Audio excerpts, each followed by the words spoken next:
Hey Virgo, this is Mimi with Divination by Mimi. Welcome to your tarot reading for February 1st through the 15th, 2018. Yeah, I think everything's okay. All right, something weird happened. You are a mutable earth sign and you rule the sixth house. Sixth house tends to be about health, about hygiene, but also about how you earn money, take care of your needs, earn money for yourself or your family, how you take that, how you earn that money in the outside world. So this has a lot to do with your occupation, your job, your career. And a lot of times it has to do with that career within organizations. Okay, so this is the place in someone's zodiac sign or a natal chart where we find out perhaps what aptitudes they might have for careers. If we had Mercury there, we might find that they might make a good healthcare professional. All other aspects considered, of course. So that's how important the sign is. It again, health. And it is, I'm stuttering, I'm sorry. It's on a axis, a mutable axis with Pisces, which is a water sign. So you're in the sixth house, and then directly across 180 degrees across the natal chart, the natural natal chart, is Pisces, which is a water sign, another mutable sign.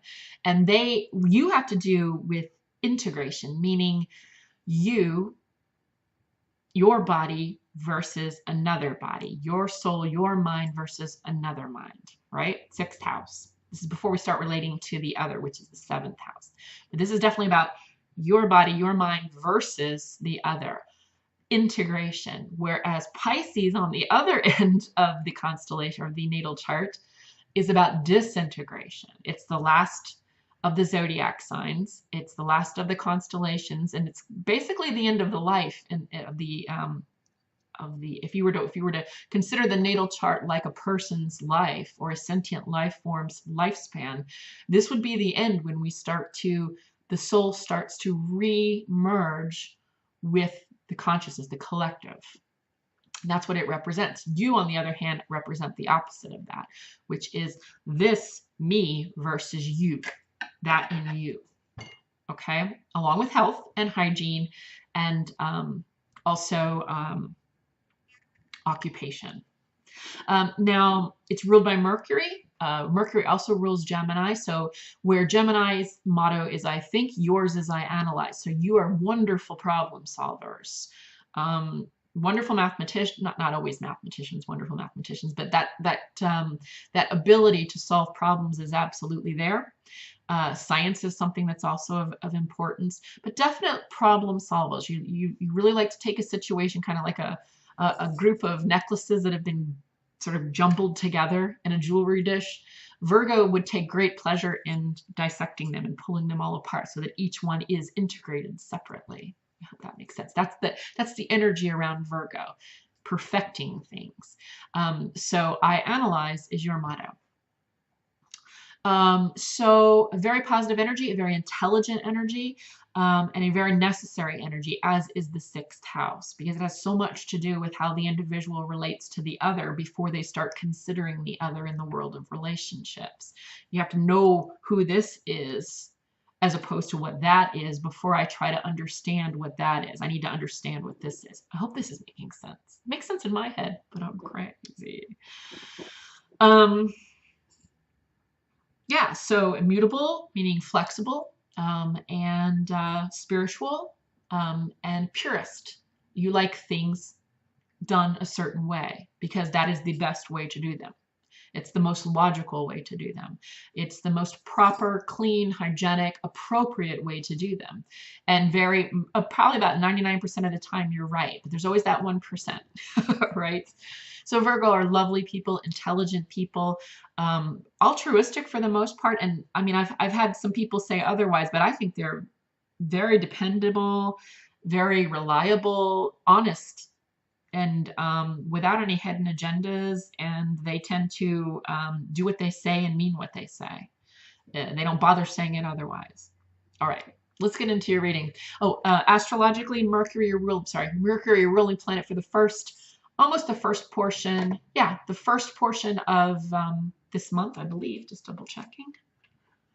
Mercury. Yeah, Mercury doesn't go into Pisces till after the first 2 weeks. So for the first fortnight of February, it will be the ruling planet Mercury. Your ruling planet Mercury will be in Aquarius, and it's quite at home there. Aquarius is a logical, expansive, communicative sign as well. So as you tend to like things communicated clearly, articulately, and sparingly, or prudently, or there's a word I'm looking for, economically. You can appreciate that. Aquarius is going to be about communicating logically, correctly, economically, and prudently. You like prudence. Prudence is definitely a part of your constitution. So it's a good placement. It will move into Pisces a little bit later. Yeah, again, that's your solar opposite, your complete opposite, Pisces, another mutable water sign, total opposite of you, but very often healing to situations that might ail you. So very often the medicine of the complete opposite sign is very helpful to you. The eclipse just recently happened, the lunar eclipse. That was a big one, and that happened in Aquarius, where your ruling planet is at the moment. So you might be feeling that. You might be feeling it in the body, so make sure you're taking care of your health. And I think that's all I have to tell you astrologically without yammering on too long. So let's get into your reading. This is a 4-card pull. It's based upon some situation in your life. So this could be a situation where you are a romantic situation, something on your mind, something you're sitting in or feeling or experiencing. It could have to do with your career. It could have to do with your family. Something in your life that is taking up your time that you're ruminating over. This is what this is for. So that's card 1 in the 4-card pull. Card 2 is a positive aspect to that. Card 3 is a negative aspect to that. And card 4 is any advice, overall advice for the situation that divine or that spirit chooses to relay. I've got other oracles here for clarification if needed. So let's get into your reading using the Universal Rider-Waite-Smith, which is just a recoloration of the original Rider-Waite-Smith. This is for mutable Virgo, Earth sign, ruler of the 6th house, for February 1st through the 15th, 2008. Whoa, let's say no to that one. February 1st through the 15th, 2018. What is going on with Virgo? I analyze, the analyzers, the intellect, the health, the occupation, the understanding of the self completely before trying to understand the other, of prudence, of analysis, of intellect, ruled by Mercury. What's going on with Virgo? Also make very good teachers. Virgo, February 1st through the 15th, 2018. Cards. Holy Hecate. Oh, thank you. Wheel of Fortune is on your mind. A karmic lesson. This is a major arcana card. Positive aspect of that. I'll need clarification on that. The Legacy card in reverse. Negative aspect of that is the Taurus card. King of Pentacles in the upright. Overall advice from Spirit is to release negative thinking patterns. 8 of Swords in reverse. Okay. So some karmic cycle is completed, and it's completed in your favor. Okay. The positive aspect of this, and I'm not sure why, and I'm going to get clarification on this, is the Legacy card, or the 10 of coins in reverse. The negative aspect of this is the Taurus card. This is the King of Pentacles in the upright. And then you releasing is the overall advice. Any kind of negative thinking patterns that are literally holding you back. Okay. Can I get clarification on the 10 of coins and the positive? This happened to someone else where it was like, why is that there? That makes no sense. Why is that there? What I would, thank you. Huh. That didn't help. All right. Winged disc in reverse. The winged disc is a movement spiritually. It is, and again, this is in the positive aspect. So I was seeking clarification for the low octave of the 10 of, it looks as though, okay, there's a karmic lesson that occurred here about stuff and things. Okay, you lost something. And it's actually good for you if you can believe it. The reason is the negative aspect here is the Taurus card. It's you. It looks like you may have lost some money or a job, and the reason, and it's a good thing that you did apparently. The reason is a lack of connection with the divine, a lack of connection with spirituality. And this had to happen, apparently. This cycle had to occur. You had to leave something about being set, perhaps, in your ways, or perhaps you had built or had some kind of what normally would be considered a good thing. This is legacy. This is enough money to take care of family for generations to come. It almost feels like you've disconnected from wealthy family members. Like you were part of a very wealthy family, and it's been part of your lesson or your process, your cycle, your karma